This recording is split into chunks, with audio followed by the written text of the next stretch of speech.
Crash Course Live is presented by Smash It Demolition Derbies, who host Bash for Cash, Blizzard Bash, and Capital City Carnage. Online at smashitderby.com. And Stirring Dirt Racing, hosts of Maymania's team show at the Golden Spike Arena in Ogden, Utah. Online at stirringdirtracing.com. Reckless Abandon Derby Apparel and Derby Inc. Magazine. This is the Crash Course Demolition Derby podcast, recorded live at the FingerLakes1.com studios in downtown Seneca Falls, New York. And now your host, Chris Marquardt. Good afternoon, good evening, and welcome to the Crash Course Demolition Derby podcast, episode number 256 on deck. We're going to like to wish everybody a very happy new year. Hope everything is going well for you as we kick off 2019. We're starting our conversation with the first big derby, the biggest outdoor derby in February in Minnesota. We're going to be talking with Randy Mosloski about WinterSLAM.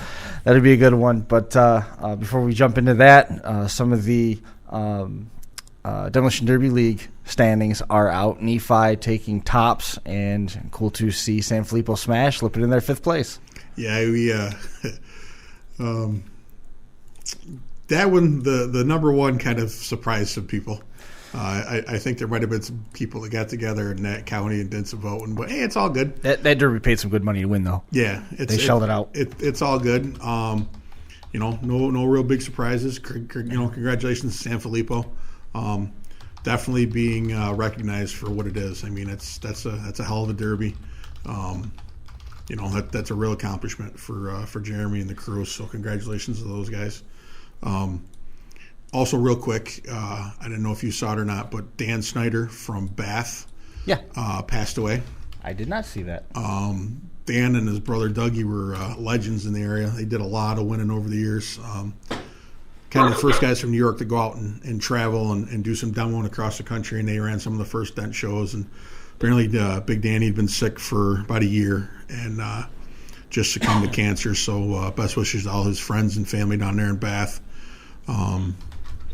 Tough to read, man. I Dougie and Danny, I really looked up to those guys.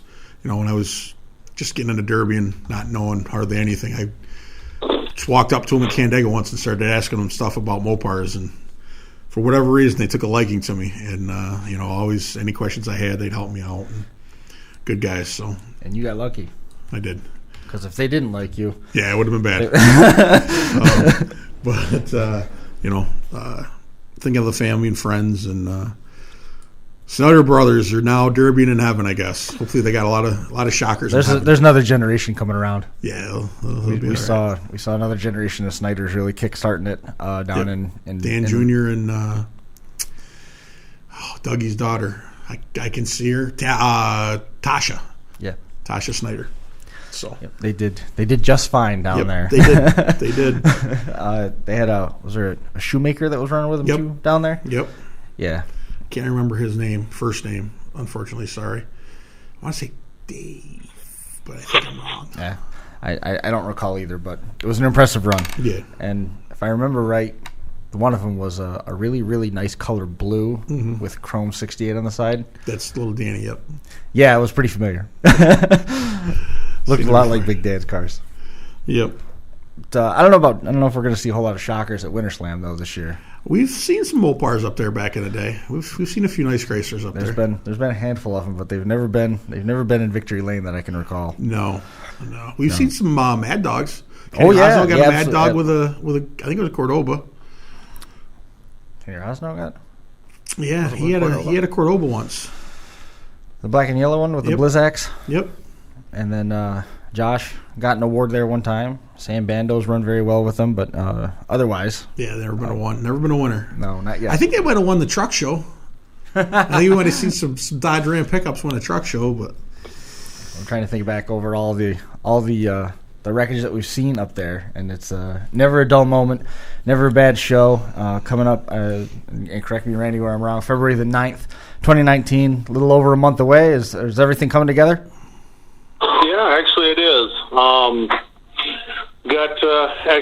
We had some seating issues last year. We got to come up a little short on, even with the cold weather. We still had some seating issues. So we, Brandon Thomas with the fair board, the fair board itself went and purchased a bunch of bleachers, and Brandon got them all set up. There were some permanent permanent structures that they'll be able to have year-round to be able to help their fair as well.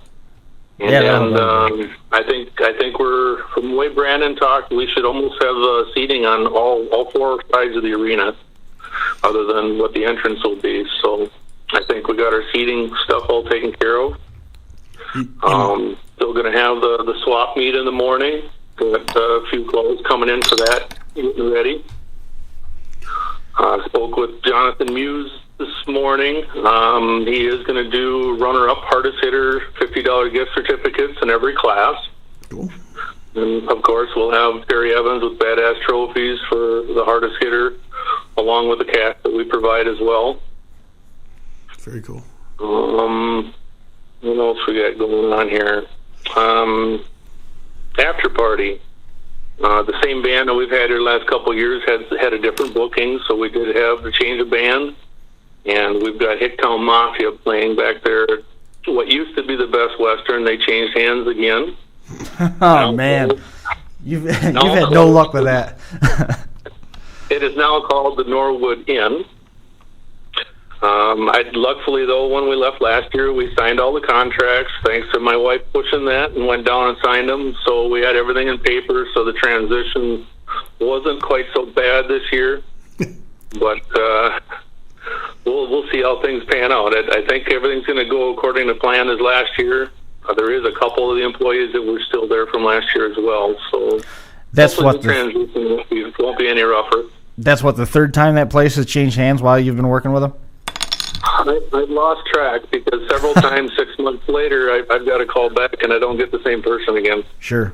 I mean, that's turnover and changing hands. We are very accommodating, so we'll work through it. Awesome. Randy, that not having enough seating, I mean, it's sort of a problem, but it's sort of not a bad problem. I mean, that means you got a lot of people coming to watch your show. It's good that they helped you out. So, I mean, maybe this year you can fill up all the new seats too. Yeah, we'll see. Actually, we should be a little bit more than what we had last year, which attendance was down a little bit with the cold temperatures, but it was still a problem with some, not having seating and people were trying to sit in front of the bleachers. So yeah, we got a couple things with some different manpower to try and get that covered a little bit better, so the people in the first row are still able to see and try and keep people up in the stands like they need to be. That's been a challenge 2 years yeah. that we were out there, and I remember just barking at people to get them off the fence, and they just won't move. Yeah, Tammy was working with me to get people off the fence, and it was definitely. But I mean, it's it's growing pains. I mean, it's a newer facility. I mean, there's still but it's it's good to have that many people there, though. I mean, that's definitely that's an okay problem to work on. Well, I'd like to think that I might be wrong, but I think that last year was the most weather challenged that you've had, right? I mean, it seemed like that was the most difficult year that you've had. It probably rates one of the top two. I think that one year in Garden City might have been a little bit colder. That year you came and you weren't prepared. Yeah. But it is kind of is what it is. I mean, you get 1 year that's cold, 1 year that's not. And the one nice thing about this facility versus our old facility is you can escape and go to somewhere warm. Yeah. To where we really didn't have that option back down there in Garden City. This has got that big vending hall that's, what is it, like 100 by 200, and that's 70 degrees year-round, which is just a short walk right from the grandstand. So, and then, of course, the heated beer tent, that'll be there again as well, which will be trackside. That heated beer tent's had a lot of traffic over the years. I've spent some time in there getting feeling back in fingers and toes, and there always seems to be a lot of traffic through that heated beer tent. That's an excellent idea right there. Yeah. No, that's all getting prepared and set up. And like I said, the vending hall, that'll be open in the morning for the swap meet. So if it is cold, vendors can either go inside or outside. We got vending spots for both locations. And I believe the fair board's going to serve like hot food and whatnot in the vending hall all day. Cool. And then we got Smoking Bros coming up to with another vendor. I'm not. Jeremy is handling the vendor side of it, so there's another vendor coming up with Smoke and Bros that they'll both be trackside. Nice. But even so, from the grandstands there with this facility, you're less than a half a block to get to that heated area. So, and there's heated bathrooms in that building as well. So it's kind of nice. We didn't have that down in Garden City. So, yeah. And internet reception, that's another bonus. Yeah, I noticed. I mean, when I was there 2 years ago, everything was pretty close. I mean, it wasn't that terribly far to walk to get to where you wanted to be. So I definitely think it's a nice change. It's a nice venue. And the action is always on track is just second to none. I mean, those guys really get after it out there and put on a hell of a show. Pit area at St. Peter's bigger, right? This pit area is bigger. Track size. I don't think it's really bigger, but the area around it, like the pits and stuff, we're able to organize it way better than we could in Garden City. Sure. Yeah. So, I mean, just for size-wise, I don't think it's really that much larger as much as it is more open, and things are on a flat land more so you can organize it way, way more efficiently. Right. Yeah. I mean, what goes into the changes at this point? This is a show that's been around for a little while. You've sort of gotten an established clientele. You've gotten an established process. What goes into putting this show on now versus where it was when you're looking at executing year 2, year 3? Oh, well, it's really hard to say. I mean, you're always trying to do something to make it better on Sure. every level, whether it be to the rules, to try and accommodate, whether it be inspectors. I mean, there's always room for improvement in every category. And then there again, seating and the way we arrange things. We've only been here for a couple of years, so Right. We're still trying to find that right fit, or that makes things flow efficiently, and people are able to walk freely as they need to. Right. The more open plan that this place offers gives you a little bit of flexibility in terms of making it better in terms of access, which is cool. You had a couple of challenges with the snow last year, but it wasn't anything that you hadn't contended with at least once before. In terms of the rules, the way that there's all these changes now to the Derby landscape, that heavy class isn't the one that's ruling the roost anymore. There's so much interest in the stock classes from, I would say, the mid to large region to national platforms. You've got a chain and go class that's constantly full to the brim, that you can't add any more classes given what you've got on the schedule. How are you juggling all that now?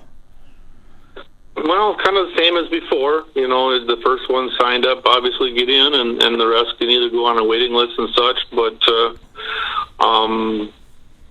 once again, the first 3 stock classes, they filled up within a week. Sure. And right now we've been kind of dabbling a little bit. I'm only about 3 shy from being completely filled out, and obviously it's the weld class.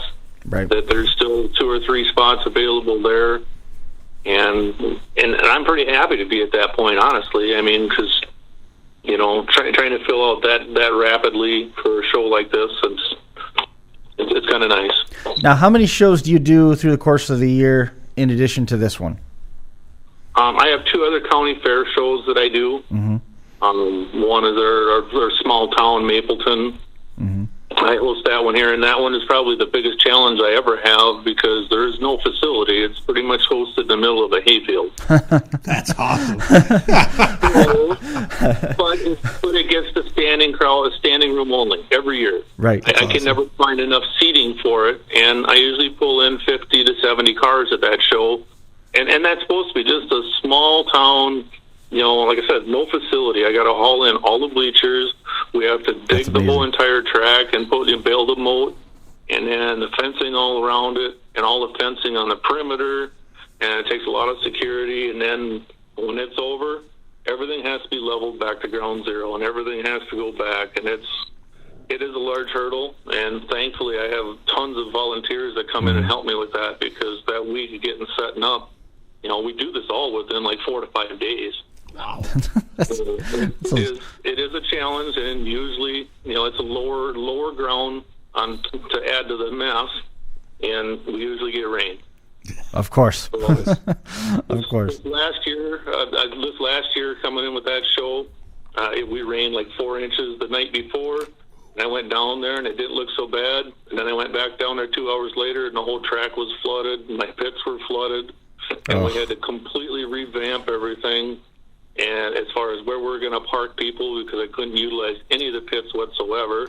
Right. And then the entrance to the track, you couldn't get to it. Even with a four-wheeler, you couldn't even get there. You got stuck, so we had to make a new entrance into the track the day of. And it was just one hurdle after another, but somehow it all pulled together, and we made it happen. And it ended up being an excellent show. Well, you can't argue with that. Randy, how's... I'm sorry. Go ahead.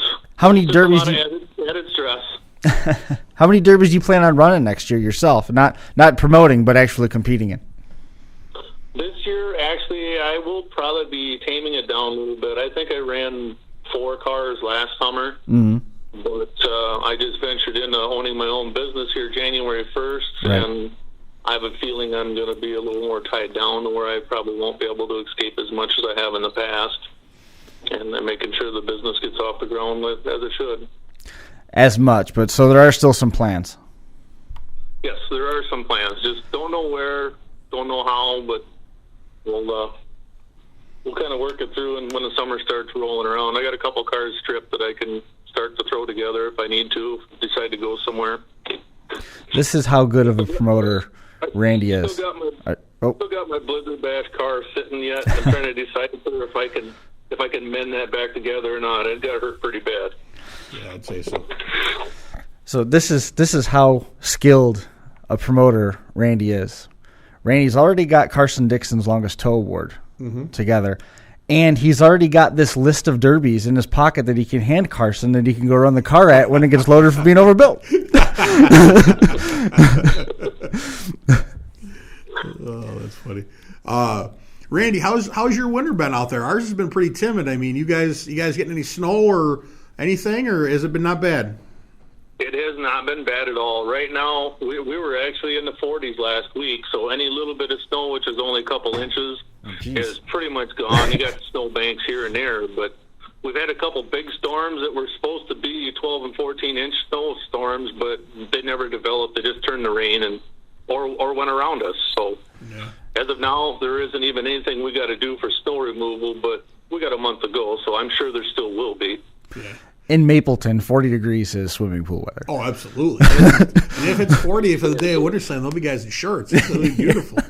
Well, last year I went, 2 years ago. It was without the t-shirts. It was nice that day I went. It was like 40. It was almost too nice. Until the sun went down, and then it got chilly quickly. Well, on the flip side of that is it was almost too nice, because if it gets too warm, the track goes away. Yeah, you need to count on a little bit of that ground staying hard when the liquids start getting laid down, and the track traditionally, at either facility, at St. Peter's, either one, they took it pretty well. I mean, there was one year where the trucks got a little greasy on top, but that's because they weigh 10,000 pounds and they run those bias ply tires, and they don't really grip on anything anyway. Yeah, that's true. But it's always been a fun show, and the hits are hard. Kurt Brinkman ended up winning the headline class last year. Still a couple of openings, you said, for that, but everything else is full. I know traditionally you don't give out any drivers lists with specifics, but if I'm remembering last year correctly, we had almost a 50% new driver rate. Did that replicate this year again? Pretty close. Yeah. I would say probably 30 to 40% new driver. Cool. One thing I will say that the ship boys from the UK, they came last year and drove in the 80s chain class in their first time to America, and they were so happy that they're coming back again. Right. Cool. Derek Kretlow is going to build them a pair of cars, and hopefully gets them all done and gets them here. They're excited to come back. How's his hand doing? I have not spoken to him personally. I don't know. I've seen a couple Facebook posts. It looks like it must be healing quite well. It's always a good sign. Yeah, definitely. His is the hand that got squashed on the A-pillar. Yeah. At Blizzard Bash. Yeah, I remember. Made me cringe to seeing his stitches. Yeah. The X-ray didn't look good. I didn't see the stitches, but I imagine his hand probably looks like it had a Nike swoosh stitch into it. Yeah, that can't be good. He got her pretty good. That's pretty bad. How's Jeremy these days? Doing pretty good. He was up in the territory. I almost got him on here, but he had some obligations to take his kids out, so he had to go and do that. He's been up here a couple times trying to organize some different sponsor stuff, getting some stuff organized that way, and Napa is involved with us again for, how many years is that now?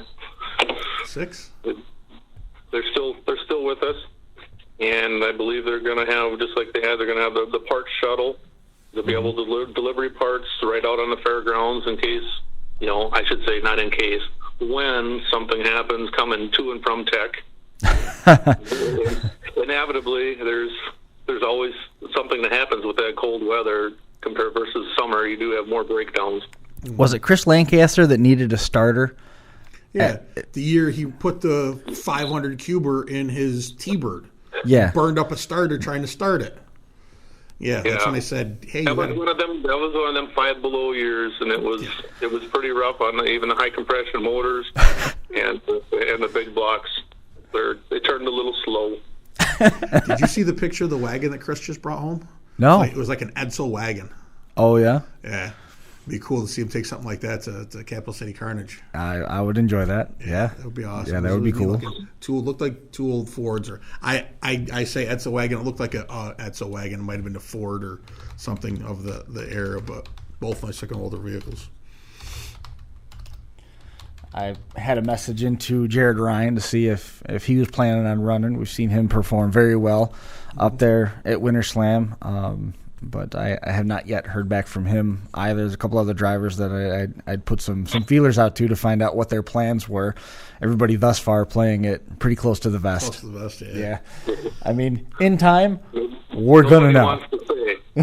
Yeah. Nobody wants to talk yet. Well, it's funny. I just saw Muse posted something the other day, and he's like, man, it's been awful quiet. What's going on with everybody's WinterSLAM builds? And nobody really responded. So, I don't know, maybe everybody's busy, building, and they just don't have time. I don't know. Well, I think a lot of people are just starting to build. So these last 30 days, that's kind of their crunch time. Yeah, no doubt. Yeah, they nothing like waiting till the last minute, right? Yeah, it's not worth doing. Well, realistically, I mean, I know we can joke about it, but a month to put together any one of the 3 stock class vehicles is plenny of time. Usually not a problem. Yeah, it's the trucks, the trucks, the 80s, and the compacts. You'd really only need the trucks. You might need a little bit more, but it's such a lighter build that if you got a head start, it doesn't take that long to put them together. But the weld class, even though it's not a full weld, it still requires a lot more shop time than what the other classes require. Yeah, we've seen some really well put together cars up there. I mean, there's some guys that have brought some just beautiful equipment up there. Yes. That's usually a pretty tough heat. Those guys usually, there's some well built cars and some real good drivers. Even in that weld class for the drivers I do have, I mean, there's drivers from 5 states, I believe. Wow.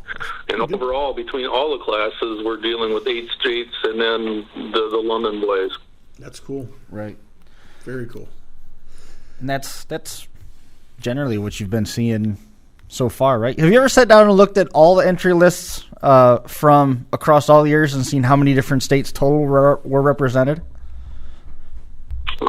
Generally, it's all the surrounding states for sure. Right. But I guess we've had some outreach before in Nebraska. Yep. We got some new interest this year out of Illinois and Kansas. Mm-hmm. But generally, the North Dakota, South Dakota, Wisconsin, Iowa. They might not be the same drivers, but obviously somebody that came with them the year before, so it draws interest. And next thing you know, you got more than one. So the amount of time that you spend traveling between Mapleton and Topeka certainly does help with all the flyers that accidentally fall out the window in all those Derby towns on your trip. Yeah, you never know. So you probably have to have Topeka on one of the potential places to run this in 2019, wouldn't you? You've had pretty good luck out there. Yeah, Yeah, well, I went back this year and unfortunately lost steering quite early, but managed to pull it the second somehow. I don't know how it managed to happen. It was a good heat. I should have been out in the corner at probably seventh or eighth place, because I was trapped in a corner and no way getting out. And somehow the wheels turned straight enough for me to come back out and exactly miss everybody on the field and hit a parked car. Because I come out of there wide open because the wheels were straight, and I didn't want to back out of it at that point because it was probably going to turn. Yep. Everybody just went forward and back, and it was like parting of the seas, and I went right through the middle of everybody. Yeah, I remember watching that heat. I thought you went out there one year with no steering. You lost steering super early. Yeah, I broke a tie rod probably that first year I won down there. Compact, yeah. Still, that ain't quite so bad. But this one here, is a full size car. I lost one of my outer tie rod ends, and then the gearbox sheared off. So I had one tie rod doing whatever it wanted to, and then the steering linkage was taking the other one. So that was a lot more difficult to try and get it to steer by far. Yeah, definitely. That's awful. Yeah, that's not good. Hey, you got your money's worth out of that car, though. Especially when you only got a 305 for horsepower, so I kind of burned every little bit of the 305 up. Yeah, that was you put on a good show, though. You definitely were right there at the end. I mean, it was just not quite enough car left to finish it, to get it. There was enough car, just not enough motor. That motor just got way too hot. Yeah. Tranny, hopefully the tranny's still good, because I abused the heck out of that thing too, trying to get it to steer, because I just keep running the same line, and yep. A few times I wasn't even lifting, it just freaking shifting on the fly. Yep. There's nothing wrong with that. Yeah, sometimes they don't like that. Them Chevys like that better than Chryslers do, though. It's rough on them. So how was it? I mean, you mentioned earlier, and I was going to ask you, how is it being the boss? I see it's Maz's Midtown Auto. How is it? It's only been a week here. A few transition things we've just been fighting, as far as the credit card machine didn't get up and running like it was supposed to, and the accountant didn't get over here to get my computer set up for the invoicing side, so I could still invoice everything out that I need to and be able to function, but I can't make any deposits or do any of that nature, so it's been a little stressful that way, but business has been very good. We've been very busy, and I've even had to come up here on the weekends trying to start the week out with a clean slate. But work's been piling in. I'm very, very pleased with the outcome. Good.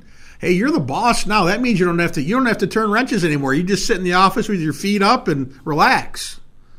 You should know better than that, Brian. Who's my boss? Yeah, I know, but it sounds good. I think I have a redheaded wife that sits up in the office and she tells me what to do now. I'm not going to argue, because I've seen the look Tammy gives on occasion. I wouldn't argue either. No, she's been great. She's been up here right by my side. Good. And she completely tried to clean the office and forced me into actually painting, because she couldn't clean it no more. And she done a bunch of remodeling up there, and it looks fantastic. Good. Good deal. She's been up here every day with me and trying to get things rolling, and I'm much appreciative. Good. Yeah, we talked a little bit about what it was like trying to handle some of the logistics, and one of the things you touched on was rules. We talked about how the 80s classes and those chain classes, the stock type builds, have gained so much momentum. What about on the other side of things, in terms of juggling that rule book and changing things, even changing the 80s class to allow a little bit more, or the mod class to allow a little bit more? You seem to be on the border of selling out a month outside of the Derby every year in between. Is it a case where nothing's broke, so there's no need to fix it? We haven't made any drastic changes. Mm-hmm. It'd be more so clarifications than anything. Sure. We haven't made, in any of the classes, we haven't made any severe drastic changes, other than we've maybe added some material that people were twisting the words in the rules. Like, I can't imagine why they would ever do that, but take their own interpretation. So we just had to write things down a little bit more black and white to try and managed. These guys have some brilliant ideas. It's great to see, but if you ain't got something in black and white really contouring it, then you just got to make some adjustments on your wording and try and correct it and try and keep it as on a level playing field as you possibly can. As a builder now, and this, he's not going to answer this question. As a builder, have you ever seen any of those brilliant ideas come through tech at WinterSLAM that you had to tell somebody to go cut that later in the year you used on a car at an event that you weren't inspecting it? I can't say I haven't tried it. That's just part of the game. Going to Blizzard Bash and seeing all the cool stuff down there, and you go to one place or another. It's a game. I mean, everybody knows it's a game. Mm-hmm. It's just a lot of the heavy, extra welding on the frame and stuff that I just won't tolerate. Yeah. Right. Have you found that early on, and social media wasn't what it was early on for WinterSLAM, taking nothing away from the growth of the event, the advertising, the operations that you guys do out there. Have you found early on, one of the conversations we had was how good the drivers were about respecting what the intent of the show was. Have you found with the expansion of social media that level of respect has changed at all?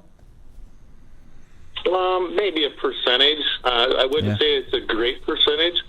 That's good. But there again, you start getting some of these some higher, well-known drivers, right? And they start getting to compete against more bigger names too. I mean, that level is going to increase, and there's nothing you can do about that. Right. And you're dealing with a lot of guys that will build for Blizzard Bash, or they're used to running that type of build all year long, mm-hmm. and they just try and bring it up, bring it in and try and see if they can get it through tech. I mean, we really haven't had to get crazy and load a mm-hmm. lot of people in the last few years. I mean, yes, there's always somebody that gets loaded inevitably, but we try to work with the best we can, unless they just went really crazy about it. And I don't remember any of those day after conversations being crazy either. Everybody always wants to retech the car the day after about how much stuff got through, Yeah.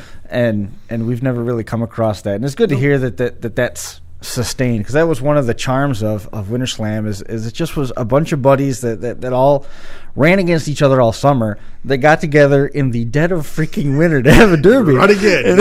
And run one more time. It's like, there's not a derby this weekend. We should probably have one. Yeah, that is kind of how it is, and it's taken off.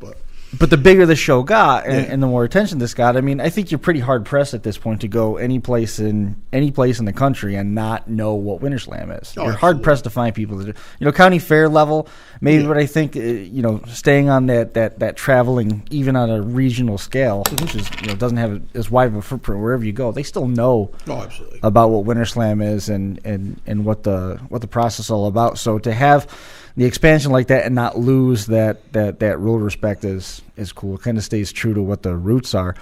On the flip side of it, though, Randy, did you ever expect that WinterSLAM would be nationally recognized? Honestly, I never did.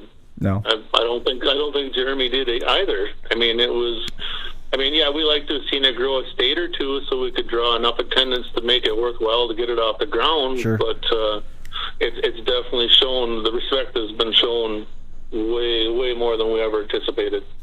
Jeremy expected it to be big, I think, because Jeremy's brother Matt is also a promoter, and Jeremy loves to do anything bigger than what Matt does. So Jeremy, it's gonna be a little brotherly competition there.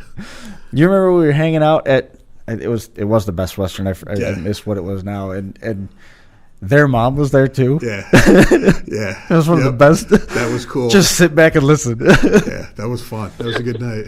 That was a riot. Well, so you said Napa was back involved. The Badass Trophies are back on board. Is anybody new that you're bringing in this year? I honestly can't answer that because I don't know where. I got this last month here is when we're going to hit our sponsor stuff really hard. Yep. I've been a little sidetracked with trying to get the new business and stuff going here. Mm-hmm. So honestly, I've been slacking a little bit. But now that things get going here, I'll start getting more aggressive and get things lined up. But generally speaking, the same sponsors do like to come back and take their spots back up. They're repetitious. So I don't foresee a big issue there as far as anybody new and big. Nothing big on that aspect that has been addressed at this point.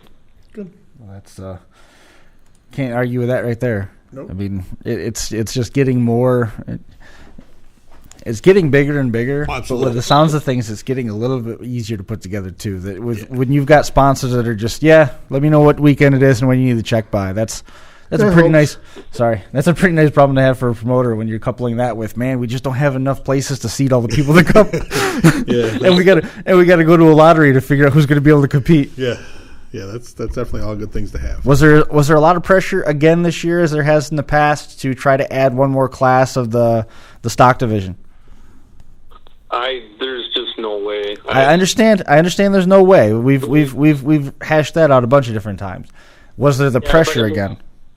By the time we get to the dark, and not so much the pressure. No. I think people finally understand that we got to keep this with a 4-hour window. Being as we started at 2, by the time you get around to that 6 o'clock range, we all know when that sun goes down, fun, it's not quite as much fun when you're standing there freezing your butt off. No, it's amazing how fast we can pack up and get out of there at the end of a show because we're all frozen by that point. That last 15, 20 minutes of that feature, it gets cold. And we get the last 15 minutes of the feature, when I was up in the tower, my hands were shaking like this. But boy, about the time the checkered flag came out, those shivers went away. I would pack a bag, no problem. We get out of there quick at the end and get back to the hotel and get warmed up and get onto the after party. But it definitely the last little bit of that last feature is. It tests the Derby fan. You got to be a true fan to stand out there for that little bit, little bit. There's just no way. You've got the sun up. If the weather's right, the sun up at noon, and then it peaks out the temperature at 2 o'clock. By 6 o'clock, 6:30, 7 o'clock, the tire pressures in the cars have changed. Oh yeah, it definitely gets chilly up there. But there's been a little bit of pressure of trying to make it a 2-day show, but I've had enough drivers that actually don't even want to go down that road. Yeah. It's working the way it is. And a 1-day deal, everybody can get back. Most they got to take off is maybe the Friday. Yep. Right. And then everybody can get back home on Sunday. They got enough travel time to get back home and such. I think it works, so I think we're just going to keep riding it out. Yeah. It's just like any other show. You have one bad year, and you could make a turnaround of the people that are going to support you real fast. Yeah. Yep. Stick with what works. What's Tammy think about a 2-day show? I think she would say absolutely not. Wisely, you haven't asked her. Absolutely not. Well, I think everything is coming together well. $12,000 in payouts. There's a total of 4 features. Full size paying $2,000 to win. 80s chain class $1,000 to win. Trucks $1,000 to win. The 108-inch front wheel drives and under $1,000 to win. 2 o'clock start time at the Nicollet County Fairgrounds in St. Peter, Minnesota. Remember the 10 a.m. start time for the swap meet and the vendors. There's of course the ever popular heated beer tent. Napa Auto Parts, huge supporter. Over 140 vehicles, 7 states. February the 9th. Napa WinterSLAM. It's going to be a good one. Those compacts always put on a dynamite show too. I mean, we've talked about the trucks, we've talked about the stocks, the compacts. The best move to make is to start with the compacts. You know what I mean? Those things get out there. They're little killer bees out there, and they drive so hard for the duration. I think pound for pound, the compact guys, front to back for the duration of the feature, drive harder than the wild cars. At the end, the wild cars really get hitting, but they always go through that first 10, 15 minute getting to know you stage where they're just kind of feeling each other. Right. But the compact guys, the green flag comes out, and they are just on it, and that class is always stacked. And with the 80s chain class, they start out wide open, but they drive so hard that when it gets down to the last 2 or 3, usually they have a hard time moving. So it's you don't see quite as many big hits, but we've touched on that before. I mean, this is just an overall hard-hitting, hard-driving. You don't, there's not a lot of time to calculate your shots. And the 80s class is always the nail-biter class because there's 4 or 5 cars left, and everybody is just limping. They got nothing left, and you don't know who's going to take it. Yeah, it's that's definitely. I've actually one thing I have had though is a few of the people in the stands said, why don't I do heats or why don't I break it up? Because it's too hard to wash 35 cars at once when it's that fast paced. Tell them to score it. Yeah. Yeah, and try and judge hardest hitters, that it is very difficult. That's why I just pick out the people that are sitting in the seats, and they bring their votes in from different sides of the track, and then they decide. Right. Because it's too much to watch. Even trying to run the flags on the side, it is so difficult to even watch when people are dropping down because there's so much going on. You don't know if somebody's you turn your head to the left, you don't know if they're going to scrape up over the wall or what's going to happen there. So you're worrying about your own safety too as well because, they're coming in that fast and they start ricocheting off of one another and hit the wall. Next thing you know, they're in the air. Yep. There's been a couple times. Remember Brett Nelson? When Brett Nelson hit the wall right in front of us? I thought he was coming through it. Yeah. I mean, as tight as that wall was. I can't remember which year it was, but we seen a compact go over the wall in front of the beer tent. That was the Blue Earth. Yeah. I don't remember which year it was, but I remember seeing one clear the.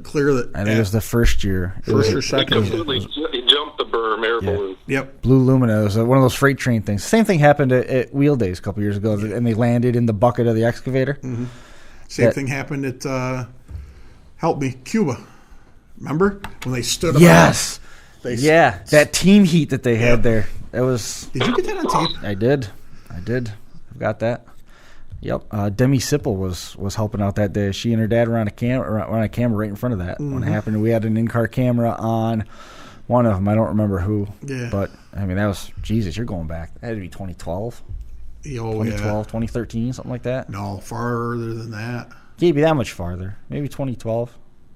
10 at least. 10 was the first year I did videos. So maybe 11 or 12. It was pretty cool. Yeah. I remember that hit when Brett was in his he was in a Crown Vic and he came into the wall and he ended up getting hit and just this explosion of clay, which in the summertime is not a big deal, but these are clay stones because they're frozen together. They just went flying everywhere. It's bouncing off stuff. It sounds like you're getting shot at.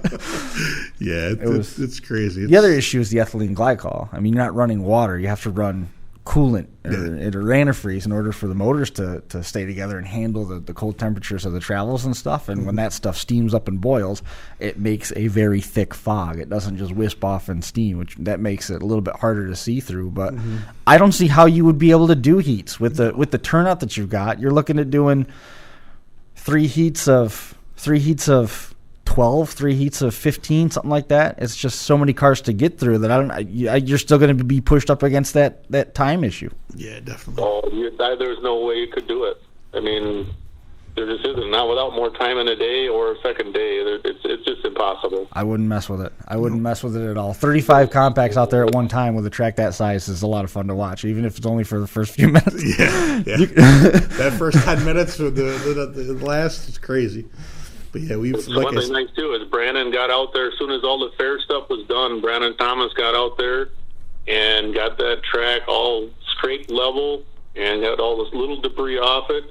See, so it's just like the asphalt, and then he blocked it off so nobody could go in there and touch it. So it should be a good track, just like we had last year. Awesome. Well, I'm glad everything is going well. It's as always, it's great to hear from you, and pass along our Happy New Year wishes to Jeremy and all the folks that are close to it, and let Tammy know that we're thinking of her. I surely will. And keep us posted. Maybe if schedule will let you do it, maybe we'll touch base one more time before the show. All right, that sounds great, Chris. All right, it's always good to hear from you, Randy. We'll see you soon. Yep, see you guys later. See you now. There goes Randy Mosloski, owner of Maz's Midtown Auto now, juggling the duties of being the boss and the promoter. I wonder if Maz's Midtown Auto is listed as a sponsor in the guidebook. Sure, probably will be. Probably be the first advertising dollars they spend. Well, it might be the first advertising dollars that are spent, but I bet you it's not the first one listed. No, Napa would be the first one listed. Yeah, definitely. But no, I mean we've always had a lot of fun. You sort of went through hell getting there last year, but the on track stuff has always been awesome. I'm wondering if going through hell last year is one of the reasons why I don't have to worry about going through hell this year. Could be. You it was by no action of your own that you were in the predicament you were. We looked at getting flights out of Buffalo and Syracuse, paying for extra flights. Yeah. And Melissa was just going to stay there and hopefully make it on time. Otherwise, I was going to run everything on my own. It's been it is a challenge to see there. It is a big challenge to see everything on the track the way that it is. Well, the nice thing there is they got that scaffolding that we stood on the last couple of years.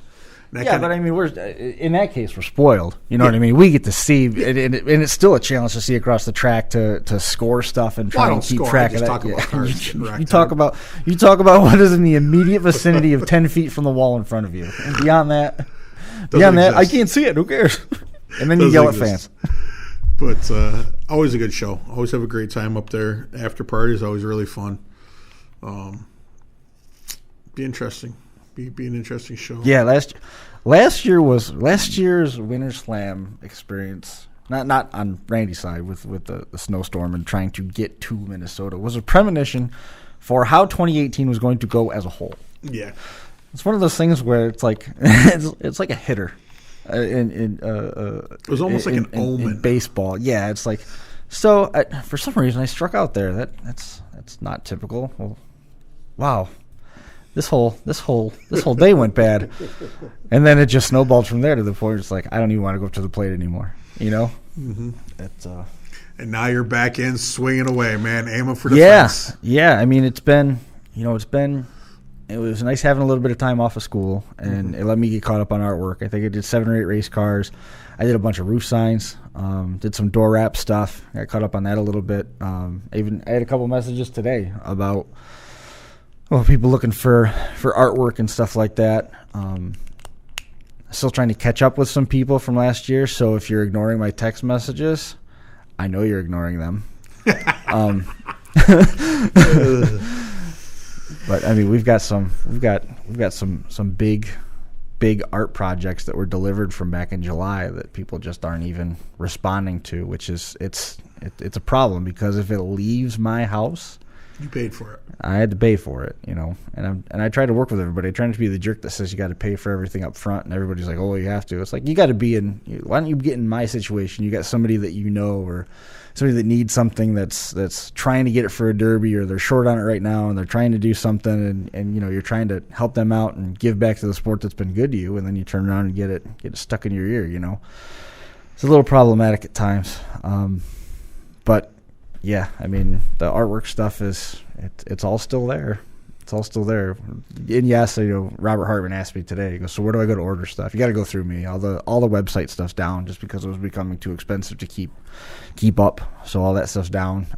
It's all 1-to-1 and word of mouth. You know, I should probably get a Facebook page and post that I'm doing that stuff. If anybody do you know a guy that should have thought that through? Yeah. Do you do Facebook pages? No. I read a lot of them. I don't do them. But yeah, it's been good. I'm hoping for. I sit here and say I'm hoping for a better year than last year. Pretty much any year would be better than last year's when it comes to streaming and technology. You know, things are looking good. I mean, we're going back to Topeka in March, so that's going to be pretty damn cool. Yep. You know, I'm sure some other cool things are in the works. Probably a good chance we'll be at Bash for Cash in May. Yeah. I'd say better than average odds. That will be in Topeka in November. I think that's probably a safe bet. So, Crash Course is alive and well, and get out and see everybody again this year, and have fun doing what we do. Whoops. Yeah, we. I know Brett Relier has just started building for the show in Kentucky. Him and Pete are going out. Oh, yeah? Yep. Pete had a picture of hauling 2 caddies. I said, Pete, last time I talked to you, you told me caddies were junk, and, you know. But apparently he's done with the Rivies. He's going to try the caddies. So I'm sure he'll have a nasty caddy. I don't know how heavy the build is, though. I don't think they can do a whole bunch, but it'll be interesting. Is this the one you're talking Bluegrass Bash? The one in, I think that's in Louisville. Early. This month or next month? Oh, it's soon.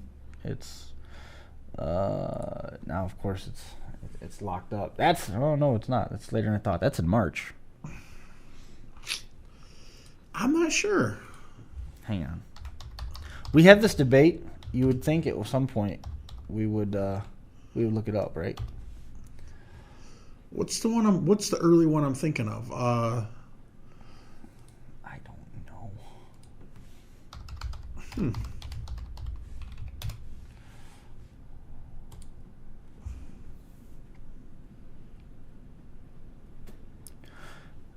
There's a Rebel Run Enduro and Derby in Sturgis, Kentucky, February 2nd. Not that one. No. What's the big one? You're talking about the Wicked show? Yeah. When's that? I'm looking. Talk amongst yourselves. I can't. If I talk to myself, it sounds funny. January 26th is Redneck Rumble. That's the one you're probably thinking of. In Kentucky. That's in Sturgis, yeah. And then Urban Destruction is in Earlsville, Indiana. Yeah, I think it's Redneck April Rumble. 19th. It's got to be Redneck Rumble. Think. It's got to be. Got to be. You ever thought about just going to a derby and just hanging out and watching? Yeah. Oh, have I thought about it? Absolutely. There's been times that I've been at derbies with cameras on me that I wish I was just hanging out at them. Hang out watching. There's been derbies where I've had cameras in front of me that aren't working and computers that aren't working or soundboards that aren't working. Yeah, it's like I would much rather just be here hanging out. Hanging out. No stress. Yeah.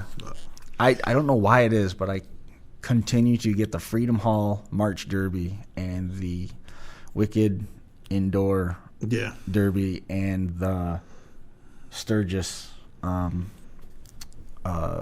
Rumble Derby overlapped. I don't know what it is. I learned them backwards, and I can't get it straight. Can't unlearn it. I guess. Hang on. Uh-oh. This here. We talked about Capital City Carnage and getting out there. Capital City Carnage is March 21st through the 23rd. Capital City Carnage 2019 is at the Kansas Expo Center in Topeka, Kansas. What's the name of the arena? Landon Arena. At the Kansas Expo Center. Online, capitalcitycarnage.com has the details. March 21st at 7 o'clock is the heat draws. March the 22nd at 7 o'clock is all the limited weld heats.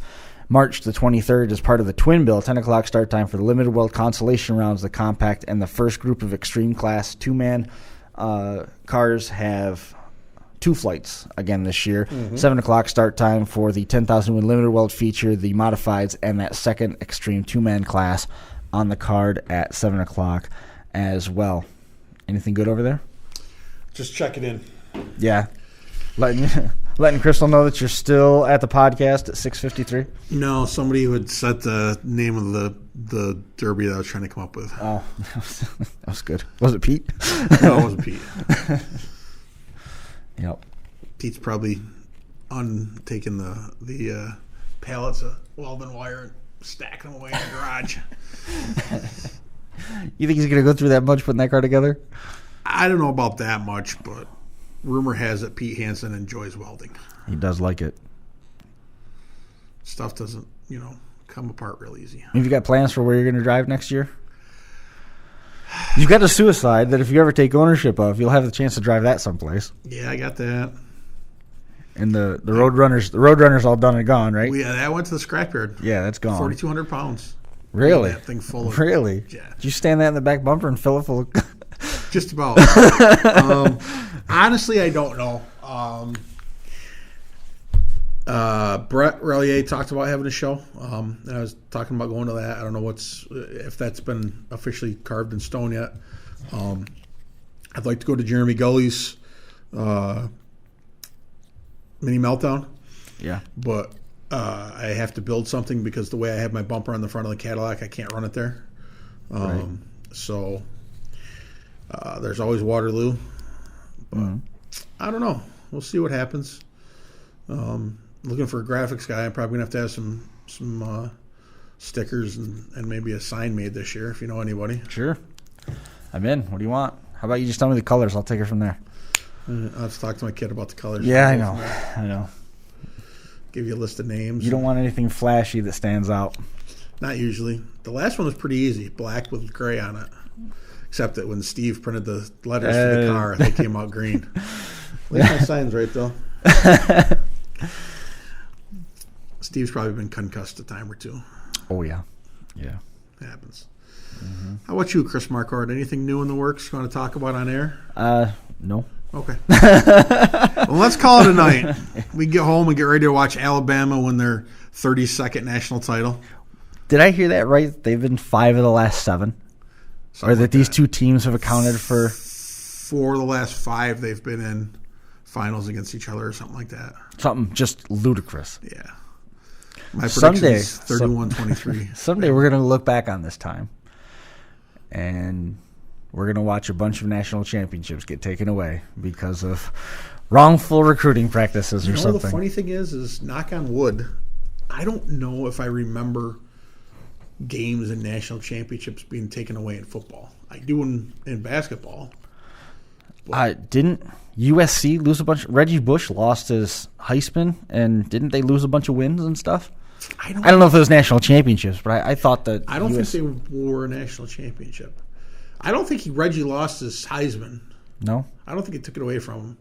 But I think, now to mention it, maybe they lost some games, but it just doesn't seem like they do it the same way. Basketball's a little more strict, I guess, huh? Yeah. Especially when you're Syracuse. The NCAA does not like Jim Boeheim at all.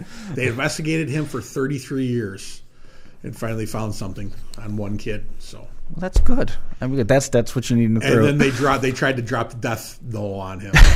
Took away 27 scholarships and 600 wins and almost his birthday. And don't get me going. You want a thorough investigation, though. Bama, 31-23. All right, you heard it here first. Awesome. Well, we'll be back again next week. We're going to try and catch up with, I think we talked about, I know, Jake Sherman is going to be making the trip up to talk about Road Rage. They've been well. Very, very busy. So we're going to be catching up with him and talking about Road Rage and recapping all that stuff. So we got that to look forward to.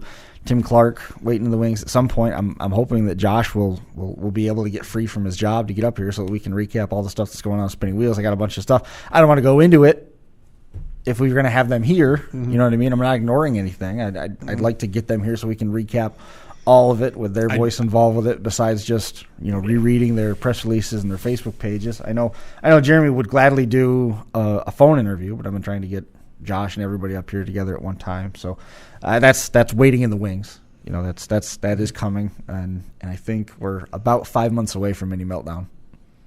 Right? Well, 4 months. 4 months away. So it's coming. It's coming. 2 months away. 3 months away from.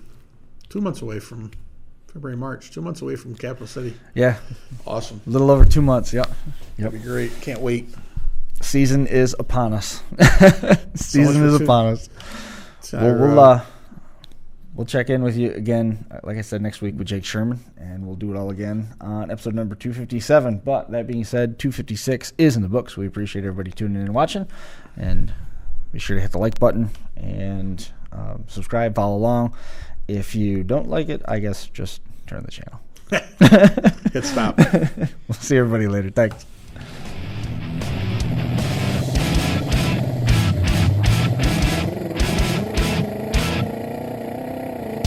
The Crash Course Live is presented by Smash It Demolition Derby, who host Bash for Cash, Blizzard Bash, and Capital City Carnage. Online at smashitderby.com. And Stirring Dirt Racing, host of May Mania's team show at the Golden Spike Arena in Ogden, Utah, online at stirringdirtracing.com. Reckless Abandon Derby Apparel, and Derby Inc. Magazine. This is the Crash Course Demolition Derby podcast, recorded live at the FingerLinks1.com studios in downtown Seneca Falls, New York.